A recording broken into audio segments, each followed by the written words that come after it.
आज बात करूंगा ऋण योगों के बारे में। कुंडली में ऋण योग,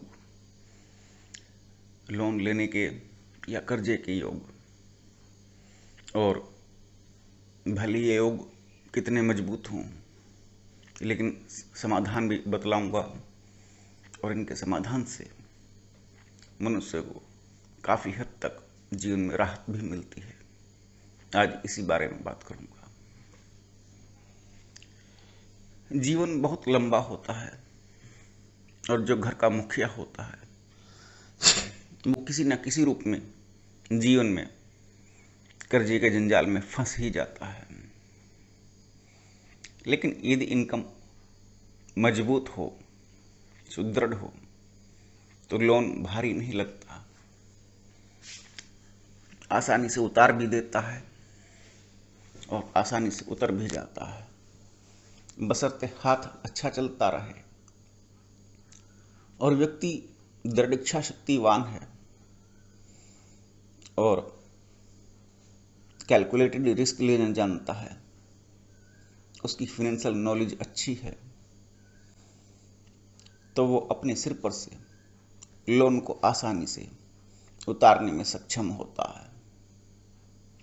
लेकिन एक के बाद एक लोन लेने की स्थिति बनी रहे और जब तक परेशानी महसूस करें या धीरे धीरे दबाव और तनाव उत्पन्न होना शुरू हो जाए,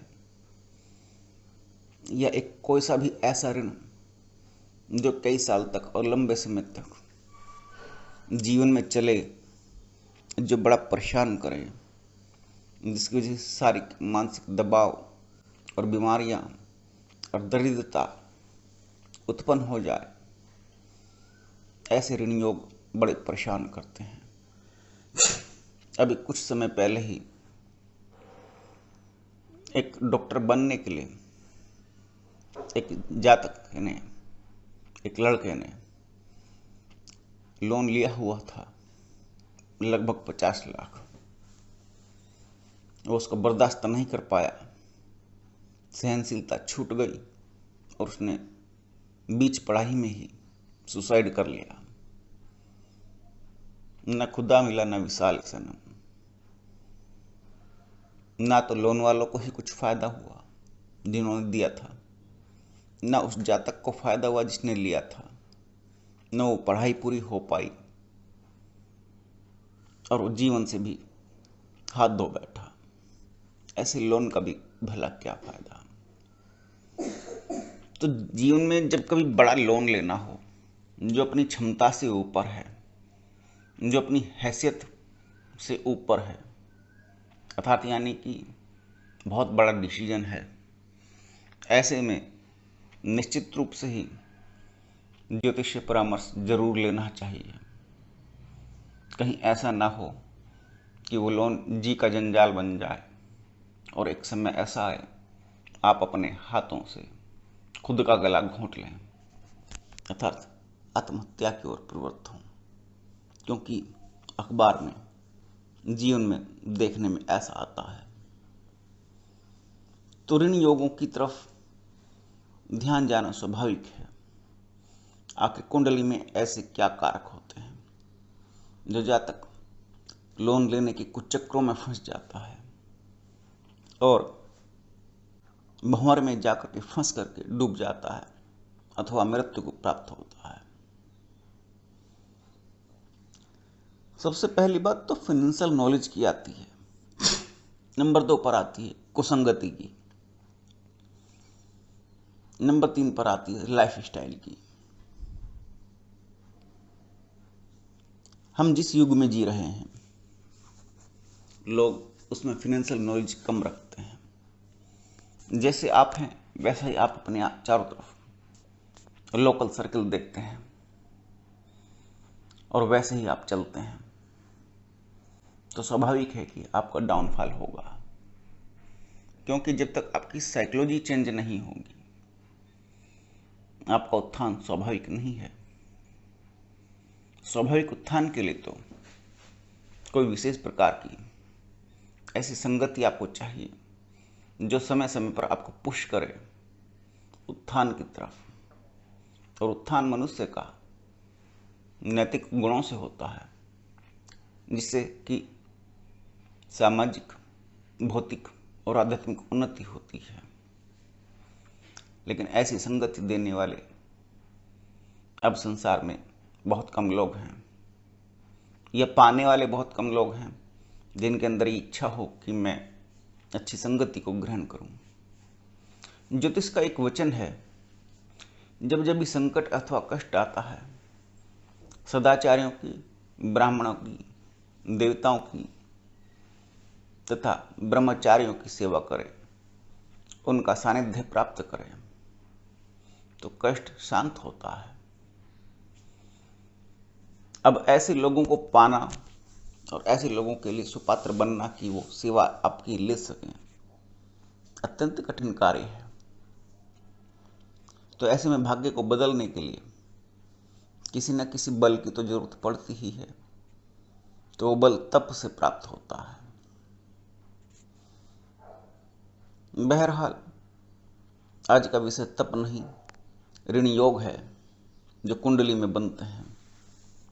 अगर इसकी गणना करें, सबसे पहले लग्नेश की देख लेते हैं स्थिति क्या होती है। लग्नेश मजबूत हो, बलवान हो, स्वस्थ हो, लेकिन दबाव में रहता है। अगर उसको फाइनेंशियल नॉलेज जीवन में प्राप्त नहीं है तो वो लोन ले सकता है। अगर राहु, शनि और मंगल तीनों ग्रह लग्नेश को अथवा लग्न को देखते हो तो संभावना है वो सुसाइड कर ले, लोन के माध्यम से ही मर जाए।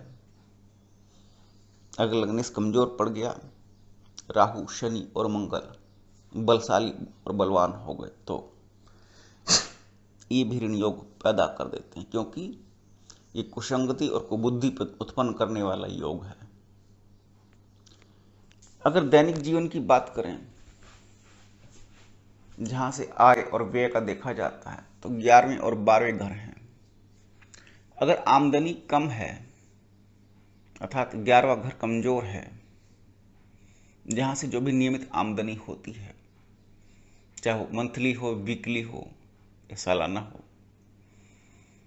जब वो आमदनी कम हो जाती है अथवा कम रहती है और 12वां घर ज़्यादा मजबूत हो जाए, अर्थात आय कम और व्यय ज़्यादा, कुंडली में दो अपोजिट पोजीशन अगर ये बनती हैं, तो जातक का खर्चा हमेशा ज़्यादा ही रहेगा, आमदनी कम रहेगी और किसी न किसी वजह से उसको लोन लेना ही पड़ेगा और लोन लेता ही रहेगा।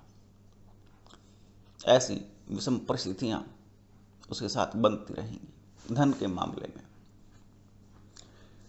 ज्योतिष में धन के जो घर होते हैं, विशेष रूप से दूसरा, 11वां और 12वां घर, दूसरे घर से बचत देखी जाती है। जो कुछ कमाता है 11वें घर से, उसमें से कितना बचाता है, उस बचाने के प्रयास में, जुगत में पूरे जीवन भर लगा रहता है। इसको कहते हैं 99 का फेर। ज़्यादा से ज़्यादा कमाना और बचत करने की वो सोचना, उसमें प्राप्त सफल नहीं हो पाता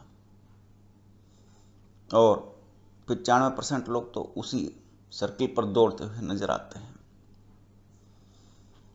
तो ऋण योगों में अगर धन का स्वामी दूसरे घर का स्वामी 6, 8वें अथवा 12वें घर में चला जाए, तब भी ऋण योग बनते रहते हैं। एक के बाद एक परिस्थितियां लगातार बनती रहती हैं, कभी कुछ और कभी कुछ। जीवन में कष्ट और संकट धन की तरफ से बने रहते हैं, क्योंकि धन का स्वामी दूसरे घर का स्वामी अपने जीवन में कष्ट को प्राप्त हो गया, त्रिक भावों में चला गया है। इसी तरह से अगर 11वें घर का स्वामी भी 6, 8वें और 12वें घर में चला जाए, तब भी ऋण योग उत्पन्न हो जाते हैं। और अगर दूसरे और 11वें घर के स्वामी दोनों ही छठे, 8वें और 12वें में एक साथ चले जाएं, अथवा अपने अपने स्थान से अर्थात दूसरे घर से काउंटिंग करें तो वहां से भी, और 11वें घर से भी काउंटिंग करें तो वहां से भी ऋण योग उत्पन्न हो जाते हैं। और कई बार षष्ठे से जरूरत से ज्यादा बलवान हो तो रोग, ऋण, शत्रु, मुकदमा, इन चीजों के चलते हुए जातक को लोन लगातार लेना पड़ता रहता है। और कई बार जीवन में शुक्र ग्रह कमजोर हो तो जातक को ऐसी स्त्री प्राप्त हो जाती है, अथवा स्त्रियों को ऐसे रोग उत्पन्न हो जाते हैं, अथवा स्त्रियां ऐसे कष्ट से गुजरती हैं कि उनके घर का मुखिया, जो उन पर धन खर्च करने वाला जातक है, अथवा उसके ऊपर जिसके ऊपर इस स्त्री का भार है, वो धन को लगातार औरतों के ऊपर खर्च करवाता रहता है। तो ऐसे में शुक्र ग्रह स्त्रियों के माध्यम से धन खर्च कराने वाला बन जाता है और जातक लोन में रहता है। कुछ और लोग सुने होंगे आपने जिन्होंने औरतों की वजह से आत्महत्या कर ली थी। वो लोग, नाम तो मुझे ध्यान नहीं है, ट्विटर पर एक के बाद एक जिनके कोर्ट कचहरी में मुकदमे चल रहे थे, जिन्होंने अपनी ही पत्नियों से ब्लैकमेल होकर के उनको काफी धन भी दिया और समझौता ना होने पर कई साल मुकदमे लड़ने जाने के बाद जब कोई समाधान नहीं दिखा दिया, धन की तंगी से परेशान होकर और स्त्री के माध्यम से परेशान होकर आत्महत्या कर ली। वो शुक्र ग्रह के रूप में प्रबल रिजल्ट नजर आता है। तो ये सब ऋण योगों के भिन्न भिन्न रूप हैं जिनको जीवन में देखा जाना चाहिए और इनके समाधान क्या हो सकते हैं। अगर स्त्री अथवा स्त्री के माध्यम से धन का कष्ट है तो जातक को शुक्र ग्रह का उपाय करना चाहिए। शिवलिंग पर शुक्रवार को दही चढ़ाए, भगवान शिव का रुद्राभिषेक करें, कुंडली में जो धन के स्वामी हैं उन धन के स्वामियों के भिन्न भिन्न प्रकार से जप विधि विधान से करवाए, हवन करें, अपने इष्ट का आराधन करें, ब्राह्मण और गुरुओं की सेवा करें। ये प्रथम है। यदि ऋण योग लगातार अथवा बार बार अथवा एक के बाद एक बनते हैं, जातक कहीं ना कहीं पितृदोष में है, तो पितरों की सेवा के लिए जो उपाय बन पड़े वो समस्त उपाय उसको करने चाहिए। अमावस्या अथवा एकादशी का व्रत रखे, ब्राह्मण भोजन कराए, वस्त्र दान निकाले अथवा फकीरों को दान निकाले। और धन के माध्यम से अथवा धन की इतनी कमी है कि सामान्य जीवन जीने में भी, रोजमर्रा की जीवन की जरूरत पूरी करने में भी, अर्थात भोजन और वस्त्र और रहने में भी कठिनाई है, तो निश्चित रूप से शनिदेव का प्रभाव है। तो शनिदेव का उपाय करना चाहिए। शनिवार के 11-11 व्रत प्रत्येक शनिवार निरंतरता के साथ रखें। एक बार 11 करें, फिर दूसरी बार 11 करें। उड़द की दाल का बना हुआ भोजन अर्थात खिचड़ी अथवा खिचड़ी के साथ गुड़ और उड़द की दाल की बनी हुई इमरती, इनका भोग शनिदेव को लगाए। अपना मुख शनिदेव की प्रसन्नार्थ छायादान निकाले, सरसों के तेल में अपना मुख देख करके वो सरसों का तेल पड़िया को अथवा शनि मंदिर में दान दे, काले वस्त्रों का दान निकाले। इस प्रकार से शनिदेव की आराधन करें, शनि चालीसा पढ़े, कुत्तों को जिमाए, चींटियों को जिमाए। पितरों के लिए जो उपाय बनते हैं वो शनिदेव की प्रसन्नता के लिए भी बनते हैं। पीपल की वृक्ष लगाए, भिन्न भिन्न प्रकार से कोढ़ियों की, फकीरों की या जरूरतमंदों की सेवा करे तो धन का कष्ट मिटता है, शनिदेव की प्रसन्नता प्राप्त होती है। मैंने कुछ उपाय कहे हैं, जिनको कष्ट है यदि वो फॉलो करते हैं तो जीवन में लाभ पा सकते हैं। नमस्कार।